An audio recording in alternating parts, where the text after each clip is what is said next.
سورہ آل عمران رکوع نمبر 11. يا أيها الذين آمنوا اتقوا الله حق تقاته ولا تموتن إلا وأنتم مسلمون واعتصموا بحبل الله جميعا ولا تفرقوا واذكروا نعمة الله عليكم إذ كنتم أعداء فألف بين قلوبكم فأصبحتم بنعمته إخوانا وكنتم على شفا حفرة من النار فأنقذكم منها كذلك يبين الله لكم آياته لعلكم تهتدون ولتكن منكم أمة يدعون إلى الخير ويأمرون بالمعروف وينهون عن المنكر وأولئك هم المفلحون ولا تكونوا كالذين تفرقوا واختلفوا من بعد ما جاءهم البينات وأولئك لهم عذاب عظيم يوم تبيض وجوه وتسود وجوه فأما الذين اسودت وجوههم أكفرتم بعد إيمانكم فذوقوا العذاب بما كنتم تكفرون وأما الذين بيضت وجوههم ففي رحمة الله هم فيها خالدون تلك آيات الله نتلوها عليك بالحق وما الله يريد ظلما للعالمين ولله ما في السماوات وما في الأرض وإلى الله ترجع الأمور. سورہ آل عمران رکوع نمبر 11. ترجمہ کنز الایمان. اے ایمان والو اللہ سے ڈرو جیسا اس سے ڈرنے کا حق ہے اور ہرگز نہ مرنا مگر مسلمان. اور اللہ کی رسی مضبوط تھام لو سب مل کر اور آپس میں نہ جانا یعنی فرقوں میں نہ بٹ جانا. اور اللہ کا احسان اپنے اوپر یاد کرو جب تم میں بیر تھا اس نے تمہارے دلوں میں ملاپ کر دیا تو اس کے فضل سے تم آپس میں بھائی ہو گئے. اور تم ایک غار دوزخ کے کنارے پر تھے تو اس نے تمہیں اس سے بچا دیا. اللہ تم سے یوں ہی اپنی آیتیں بیان فرماتا ہے کہ کہیں تم ہدایت پاؤ. اور تم میں ایک گروہ ایسا ہونا چاہیے کہ بھلائی کی طرف بلائیں اور اچھی بات کا حکم دیں اور بری سے منع کریں اور یہی لوگ مراد کو پہنچے.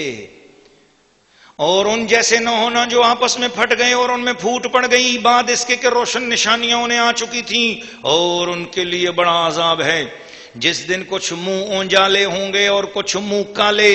تو وہ جن کے منہ کالے ہوئے کیا تم ایمان لا کر کافر ہوئے تو اب عذاب چکھو اپنے کفر کا بدلہ. اور وہ جن کے منہ اونجالے ہوئے وہ اللہ کی رحمت میں ہیں وہ ہمیشہ اس میں رہیں گے. یہ اللہ کی آیتیں ہیں کہ ہم ٹھیک ٹھیک تم پر پڑھتے ہیں. اور اللہ جہان والوں پر ظلم نہیں چاہتا.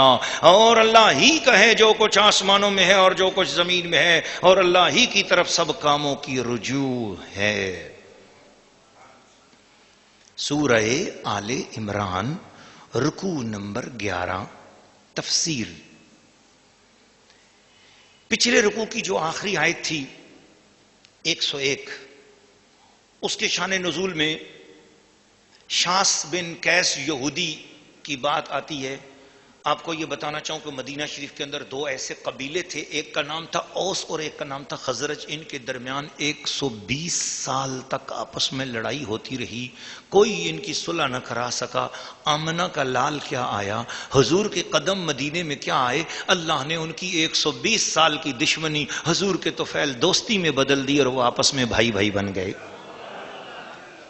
شاس بن قیس یہودی یہ سارا تماشا دیکھ رہا تھا اور اس نے دیکھا کہ یہ تو کمال ہو گیا, 120 سال کی دشمنی ایک دم دوستی میں بدل گئی. جل بھن کے خاک ہو گیا. اور شاس بن قیس جو ہے اس شیطانی کی حرکت پہ اتر آیا اور اس نے سوچا کوئی ایسی بات کروں لگائی بھجائی کہ یہ پھر لڑائی چھڑ جائے. اوس و خزرج آپس میں بھائی بھائی کیوں بن گئے. اس نے ایک کنویں پہ بیٹھ کے, ایک جگہ پہ بیٹھ کے, ایک چوک پہ بیٹھ کے, ایک چورنگی پہ بیٹھ کے, ایک چوراہے پہ بیٹھ کے, ایک گلی کے موڑ پر کسی جگہ پر اس نے بیٹھ کر ایسی باتیں پرانی چھیڑی لڑائی والی پرانے قصے. اس نے یوں کہا تھا, اس نے یوں کیا تھا, اس نے یوں کیا تھا اور تم ایسے ہو گئے ہو. وہ ایسی ایک دم آگ بھڑکی کہ پھر ہتھیار باہر نکل آئے اور پھر مسلمان ایک دوسرے کو پرانے ہی رنگ میں چلے گئے اور لڑائی کے لیے تیار ہو گئے. ادھر جانے دو عالم صلی اللہ علیہ وسلم اپنے کاشانہ اقدس میں آرام فرما تھے. اطلاع ملی کہ یا رسول اللہ وہ پھر لڑائی چھڑنے والی ہے. حضور اٹھے, دوڑے دوڑے دونوں قبولوں کے درمیان پہنچے اور حضور نے فرمایا, اس وقت ایک عجیب بات ہو گئی. رسول پاک علیہ السلام نے فرمایا, کیوں لڑتے ہو؟ کیا تمہارے درمیان اللہ کا رسول موجود نہیں؟ میں تمہارے درمیان موجود ہوں. مجھے دیکھو, اپنے آپ کو نہ دیکھو. میں نے صلح کرائی ہے, تم مجھے دیکھو, آپس میں نہ دیکھو ایک دوسرے کو. بس جو حضور نے اپنے جلوے دکھائے, زیارت کرائی, اس شاس یہودی کی لگائی ہوئی آگ ختم ہو گئی. وہ ایک دم انہوں نے اپنے ہتھیار اسلحے پھینکے اور روتے ہوئے ایک دوسرے کے گلے دوبارہ لگ گئے اور پھر وہی پیار والا ماحول پیدا ہو گیا. اس بات پر مسلمانوں کو تنبیہ کی جا رہی ہے کہ مسلمانوں سچے مسلمان بن کر زندہ رہو. جب آپس میں کسی کو معاف کر دیا تو پھر دوبارہ اس کے پچھلے گلے نہیں دہرانے چاہیے. جب معاف کر دیا اللہ اور رسول کی رضا کی خاطر تو پھر صلح ہو جانی چاہیے, اور جب صلح ہو جائے تو پھر پچھلی لڑائی, پچھلی بات دوبارہ نہ دہرایا کرو. کامل اسلام یہی ہے. اور آپس میں اتحاد کرو, اور پھر اگر تمہیں کوئی لڑانا چاہے, دوبارہ پچھلی بات کو اٹھانا چاہے, تو اچھا مسلمان وہ ہے کہ وہ کہے کہ بس جس بات پہ اب صلح ہو گئی ہے اب دوبارہ پچھلی بات کو نہیں دہرائیں گے. جو گھروں میں بھی اس طرح ہوتا ہے, خاوند بیوی میں لڑائی ہو جاتی ہے, بھائی بھائی سے لڑ جاتا ہے, بہن بہن سے لڑ جاتی ہے, بھاوجوں میں لڑائیاں ہو جاتی ہیں, دیورانی جٹھانی کی لڑائیاں ہو جاتی ہیں.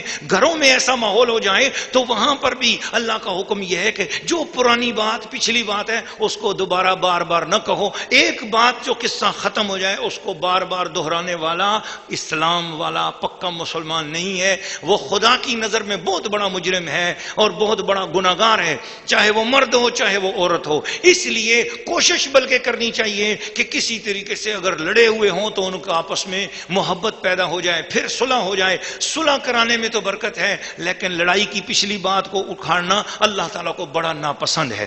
اس کے حوالے سے ان تمام چیزوں کو بیان کیا اور فرمایا واعتصموا بحبل اللہ, اللہ کی رسی کو مضبوطی سے پکڑو. یہ حبل اللہ کیا ہے؟ اس کی تفسیر کے اندر دو تفسیریں آتی ہیں. ایک یہ کہ حبل اللہ سے مراد قرآن ہے. لوگوں جب تمہارے درمیان اگر اللہ کے رسول سامنے نظر نہیں بھی آ رہے ہوں لیکن قرآن تو ہر وقت تمہارے پاس ہے, تم قرآن کو پڑھا کرو اور اس کی برکت سے آپس میں ایک ہو کر رہا کرو اور لڑائی نہ کیا کرو اور ایک دوسرے کے ساتھ مت لڑا کرو. اور دوسری تفسیر یہ ہے کہ حبل اللہ سے مراد ہے جماعت, اکٹھے ہو کر رہو. حبل اللہ, آپس میں مسلمانوں جماعت بن کے رہو, اکٹھے ہو کر رہو, ایک دوسرے کے الگ الگ نہ ہو جاؤ, الگ الگ مخالفتیں نہ کرو ایک دوسرے کے ساتھ. تو یہ بھی فرمایا. اور پھر فرمایا کہ جو لوگ آپس میں اتفاق کرتے ہیں, محبت سے رہتے ہیں, اللہ ان کے چہروں کو روشن کر دیتا ہے. اور جو دوسروں کو الگ کریں گے قیامت کے دن اللہ تعالیٰ ان کو کالا سیاہ کرے گا. جو لوگ صلح نہیں کرتے اللہ تعالیٰ قیامت کے دن کو کالا سیاہ, کالے چہرے اور پھٹکار پڑی ہوئی چہرے ڈال کر ان کو دنیا سے اٹھائے گا. دنیا میں بھی ان کے چہروں پہ ذلت پڑے گی, آخرت میں بھی ان کے چہروں کو ذلیل کیا جائے گا اگر جو لوگ صلح نہیں کریں گے یا آپس میں صفائی اور محبت کا اظہار نہیں کریں گے. تو یہ اس واقعے کی روشنی میں اس رکوع کے اندر یہ نصیحت کی گئی ہے.